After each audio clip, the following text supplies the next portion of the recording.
Welcome to Better Marriage Daily, where we give you tips on how to love each other in spite of each other so you can have a better marriage daily. I'm Sean. And I'm B. And we are here to talk again. Episode 28, good. 28. 28. Mm. So what we're Come going to on talk now. about right now, we're just going to Yeah. go and get into it. We're just Come going on, to get let's into just it get into it. right now, all right? Here's what I Mhm. want to say. How to support yourself and your spouse during hard times, such as hurricanes, layoffs, etc. Ooh. So let's just talk about supporting each other, Mhm. right? Mhm. So when we got together, you want to take your glasses off? Yeah. It's going to be going back and Okay. forth. I'll take it off whenever.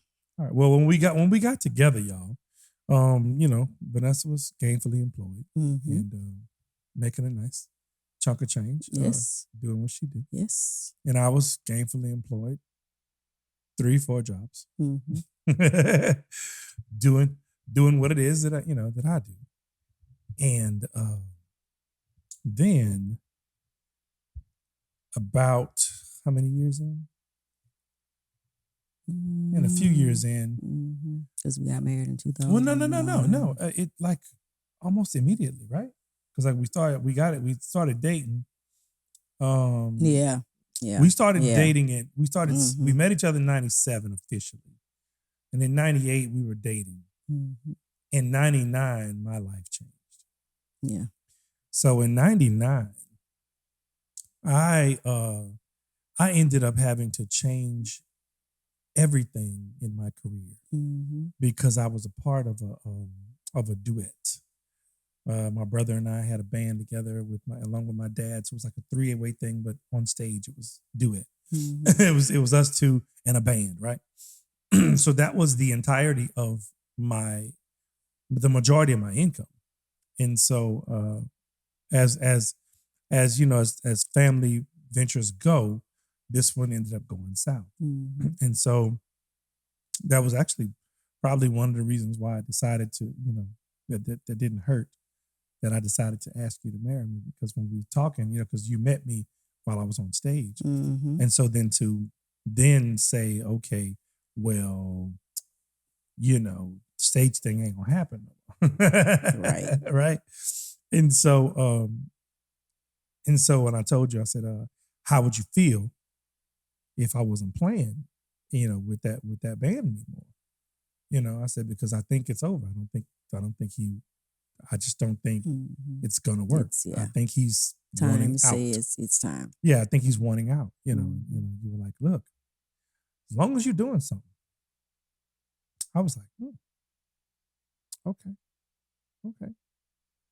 And so 1999 came, Labor Day weekend. Matter of fact, right now, this is the year I'm celebrating 25 years as a solo artist.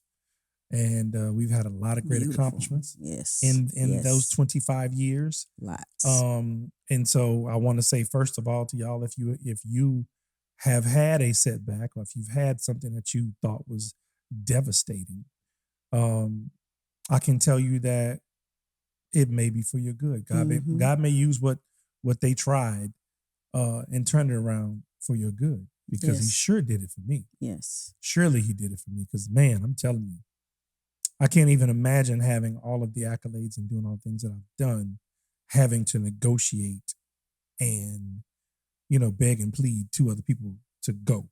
Mhm. You know what I'm saying? Mhm. It's crazy. So I started my own. I had to start all over, and started my own, and it was okay. It wasn't bad. I was actually ended up making more money. Mhm. Ended up making more money because I didn't have to split it. Right. So that was cool. And then in 99, then in 2006, a short 7 years after, January 1, 2006, I stopped playing music. So now I'm no longer playing music. I'm no longer got this readily accessible every Mhm. weekend money. And I don't even know what I'm going to do with myself. So you're very supportive in this time. Yes. Very supportive. I mean, I see the underlying tension. Mhm. I see it But all. I was supportive. I see all the underlying tension, but Mhm. you did very good without letting it jump out your mouth. Mm-hmm. You know what I'm saying? So it was really cool because at that point, I then had $0 coming in. 0. So I go from traveling the world, making 6 figures, bringing that home and having we can do whatever we want to do, to now I'm at the house praying, trying to figure out what's going on. Yeah. And Trying to figure out next. what my next moves are. And so I start, I think, did I start? Yeah, I started substitute teaching. Mm-hmm. So I would substitute teach, and I did that for a while. I was substitute teaching. No, I was already substitute teaching. So what had happened was, whenever I shut it down, I had to substitute every day. Right. So I was taking all the sub gigs. That's what it was. And so for 6 months, the only money that was coming in was the money I was making as a sub. And that's $50 a day with a degree. Right? So that was the only money we had coming in. And then I started hustling. I started doing like t-shirts. I started doing everything that I knew to do to bring in money. And I was bringing in money and it was cool. But I was like, man, I'm like, God, I got to do something. And so what ended up happening is I started selling cars. So that's 2006, June 2006, I started selling cars. So she held me down from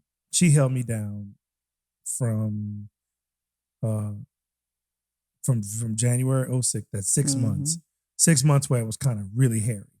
And then, I don't know if y'all know this, but after you've taken a lot of money out of a household and you've depleted savings and you've depleted all this stuff like that, it takes a long time, generally. Now you can be blessed and do something else, but it generally takes a long time for you to get back to some level of solvency, right? Where you're like balanced and you're cool, And it took us a long time because selling cars was cool, but it wasn't my final thing. It wasn't my thing that I'm supposed to be doing. And so I believe that because of that, I was never really super successful. I was very successful, one of the top salespeople, and I learned all kind of stuff. But my desire was not to be there 24/7 because I was like, I can't be there 24/7 because if I do that, then I've given them what I need to be given to myself.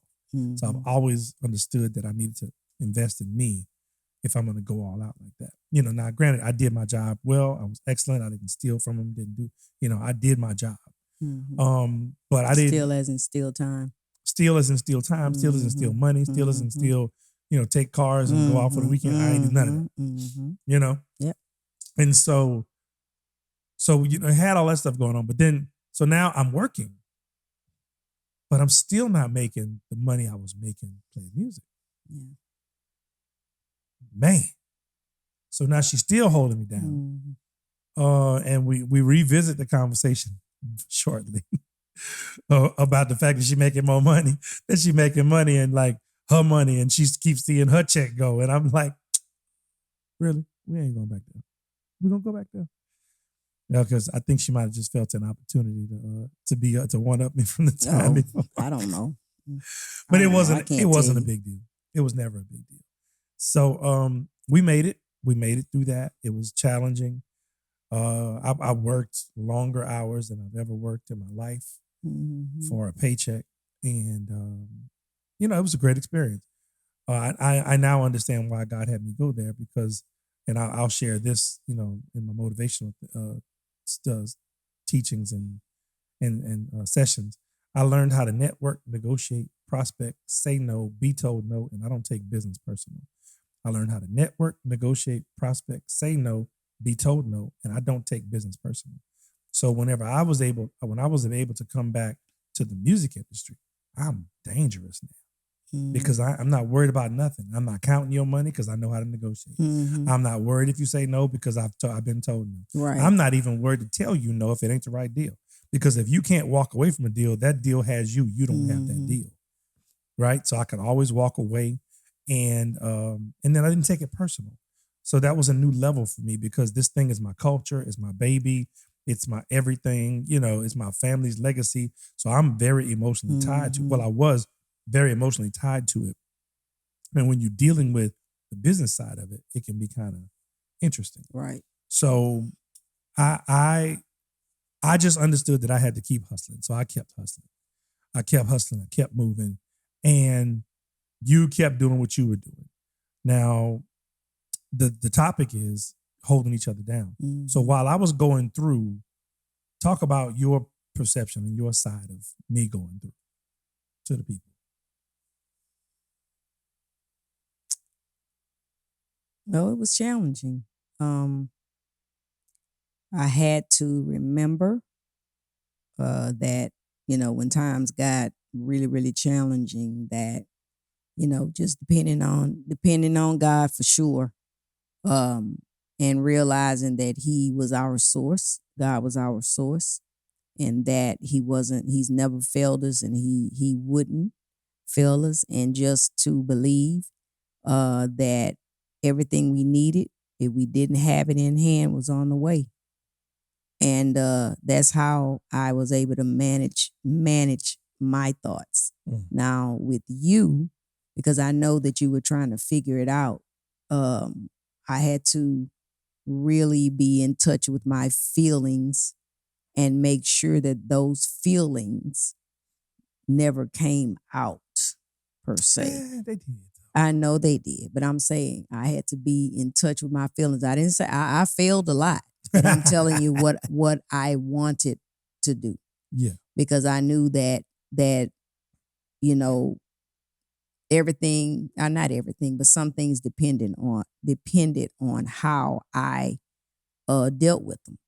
You know what I'm saying? I didn't want you to feel any worse than you did. You know what I'm saying? So I tried to manage my emotions about the whole thing. Because even though we know sometimes that things are the way they are because they should be, still as humans we don't enjoy going through. No, not at all. Not we we just don't. So I had to really, really, think and be purposeful in the way that I related to you, things that I thought I could not say. I had conversations in my head again, but there were some things that I just couldn't say because what you didn't need me to show you is how much I was freaking out. Well, yeah, but I knew. Yeah, you knew, but I'm saying my showing it the way I felt on the inside, you did not want to see. Oh yeah, because she be ready to holler. No, it wasn't even about hollering. It was Just just holler, like, wanting to just I'm tired of this. I'm tired of this. I'm ready to do scream something and just else. be like, "Ooh, this sucks." Yeah, and that was You a know. good. That was a long time. Yeah, I sold cars for 10 years. Yeah, that was a Yeah. long time. And for me, not playing music for those 10 years, oof. yeah. I realized later that I was in like a mild state of depression. Mm-hmm. Yeah, man. Yeah, I remember. But you held me down. You held me down, and everything was, everything Mhm. worked out. Yeah, I did. I did what y- while you're going through things, it's tough. So I had to really, just manage what was going on the inside of me, because I knew what you were doing was right. I believed that. But even believing that didn't make it feel good. So for me, whenever I stopped playing music, when I heard that I needed to stop, Mhm. that Excuse me. decision was interesting, Mhm. and it was cool. And you were like, it's whatever. And then whenever I was trying to make the decision to come back, it was a fight. And Mhm. I used to be like, man, I was like, you don't remember that I made more money playing music?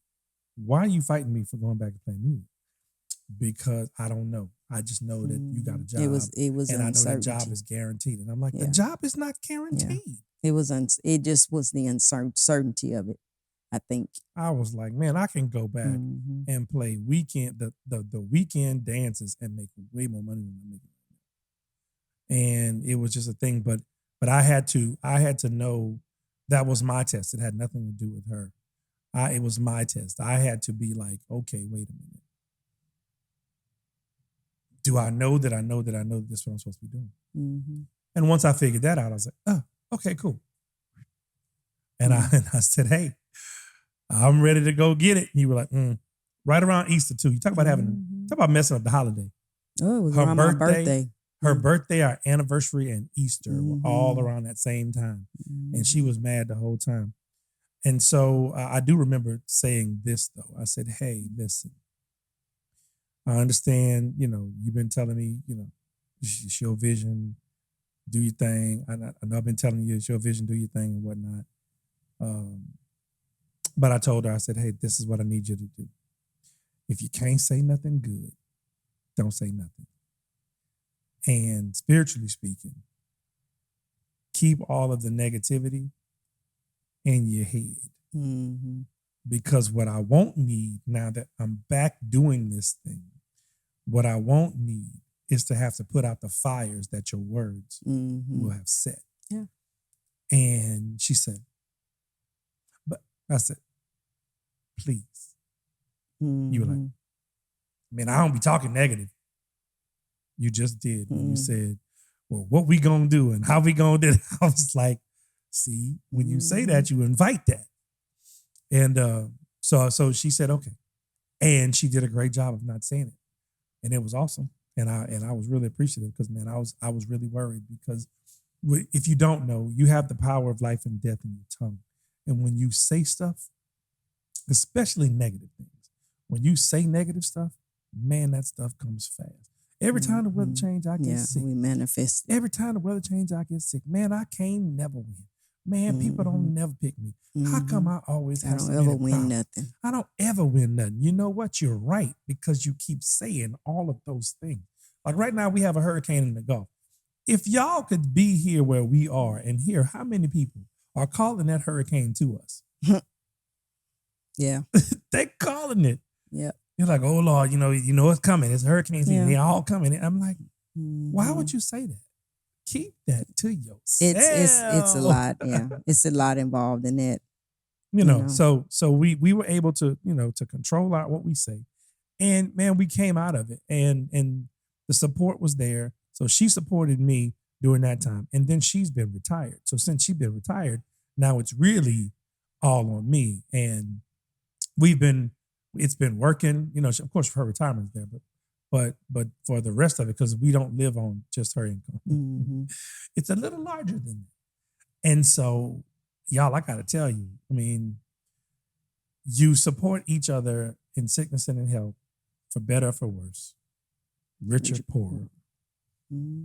That's the job. That's the gig. And if you do it with a good heart, it's way better. It is. It's way better if you do it with a good heart, because if you do it with a good heart and you're looking to bless and love and love each other, then you can't lose. You cannot lose. I'm here to tell you, you cannot lose. We can give you examples of all these things, but at the end of the day, if you're together and y'all are going through, understand that y'all are going through it. And even if it's one person's fault, it's not just one person's fault.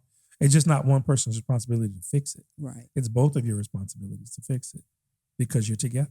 And it's gonna get fixed faster with both of y'all. It's on the both of you. Yeah, it's gonna get fixed faster with the both of you working towards that. You know what I'm saying?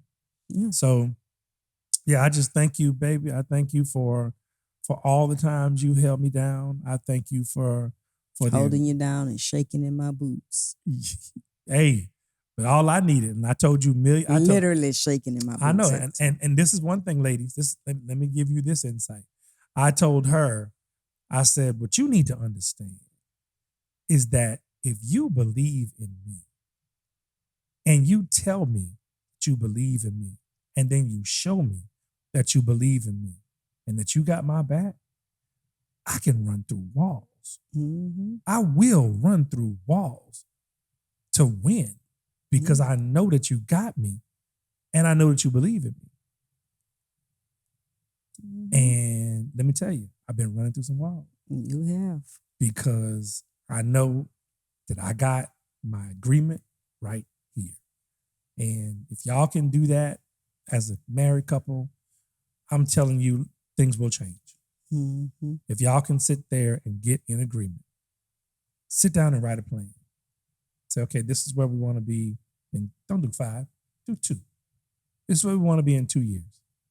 This is what we got to do to get there. And y'all do that and agree. Put that somewhere where y'all both can see it daily. And y'all work towards that. If one of you, like we said before, if one of y'all is a big spender, back down a little bit. Mm-hmm. Back down. You can't. You gotta work for the greater good at this point. You know, and if you have a saver and you're saving to a fault, listen, saver. Sometimes you got to spend some money to make some money. Yeah. So y'all got to find the balance. I learned that. Find the balance. How was that? I learned that. How was that? Talk about that, right? I mean, in business, first of all, when you don't grow up in business or doing any kind of business, you don't know that. Those are just things that you don't know. You don't grow into adulthood knowing those things. That's something that you learn on the way through what you're going through. You know. So now I understand that you have to spend money to make money. In this business, in the music business or whatever business that you're in. Yeah, whatever because business. you need, number one, tax-wise, you need those things. You need those things. You need to spend money to, at the end of the year, make money. Yeah. And not have to pay a whole And that's bunch of right. taxes. In taxes. Because you can keep all the money you make until the end of the year. Yeah. Then you're gonna be upset. Then upset. you didn't provide for your business. You didn't buy stuff for your business to help push your business forward. You didn't invest in your business. And now at the end of the year, you can't invest in your business because you got to pay them taxes. Right. Yeah. And it's like we would have that conversation over and over and over. And I said, I need you to tell me what I've bought that hasn't brought $1 in the house. Mm-hmm. Yeah. Once you I was like, pose that question, then I was able to understand. But you were like, but I didn't get to spend the money. Yeah. You spending money, and I didn't get to spend no money. Sometimes. And I was like, sometimes. Yes, but I'm not just spending money. To be spending money. Yeah, what you gonna go do is just gonna be spending money in the business. Yeah. Like, so once I understood that, I don't question it. I just want to, I really don't. Well, yeah, but that's because we separated the money. Yeah. We put the business money over here and then the house money's over here. So she don't even get to see the business. But I still can, I have access. You got access to it, but she don't go watch it because that's. But I mean, that ain't her thing. Yeah, it's not my But thing. it also saved us because now I don't have to go and be like, hey, I'm about to spend this money. No, you're not. Mm-hmm. Yeah. That helped, in which the money doesn't need to be business and personal, and it shouldn't be together anyway. The money that you run your home with and everything should not be together anyway. Yeah. So y'all, I hope that helps. I guess at the end of the day, the takeaway is this: you're in it for better or worse, rich or poor, sickness and health. And whenever you're on the poorer side, that's going to test you. Mm-hmm. That's going to test your resolve. It's going to test your commitment to each other.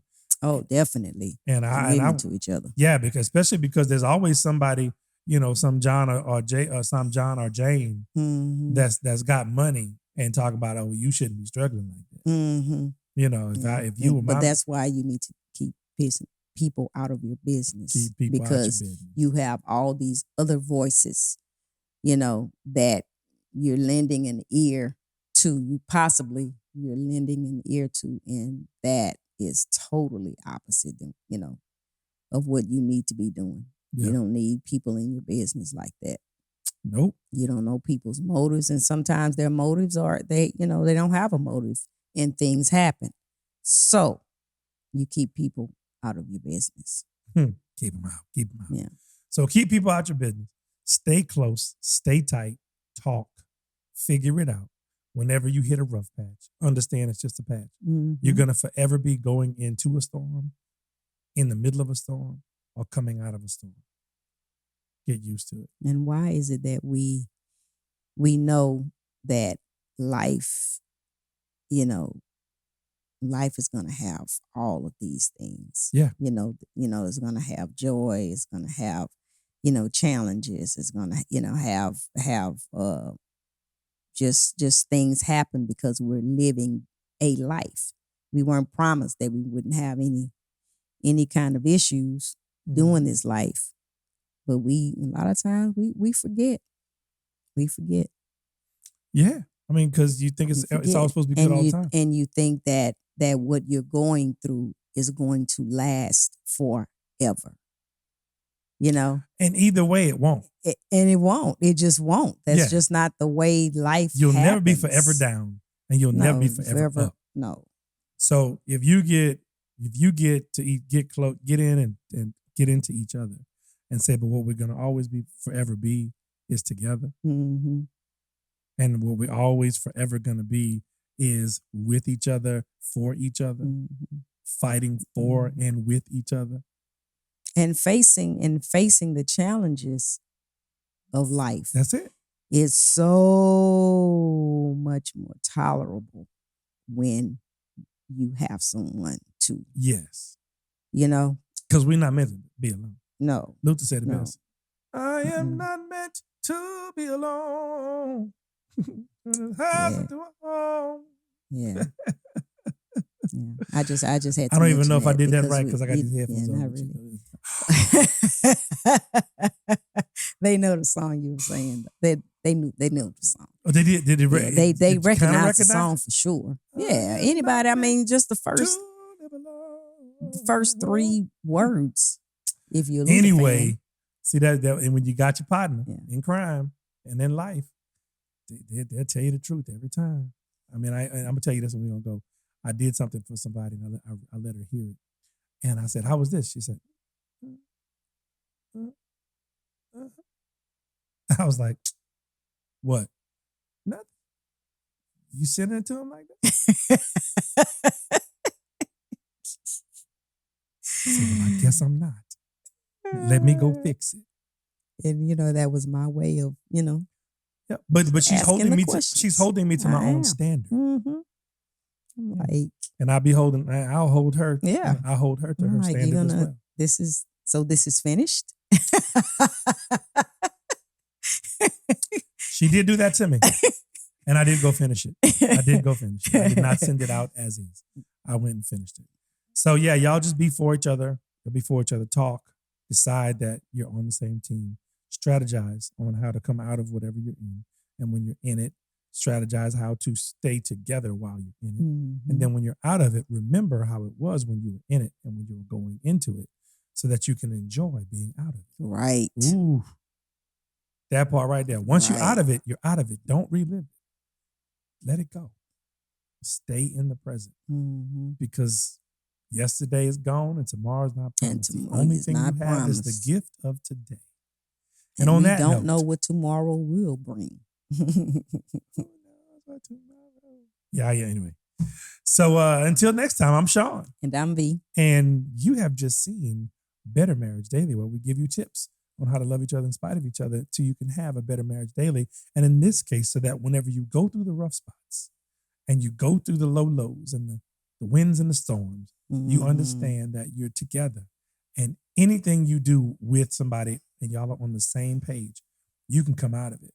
And you can come out of it quicker if y'all get into agreement and get to work. So that's the secret. That's the secret. That's it. So till next time, we'll holla.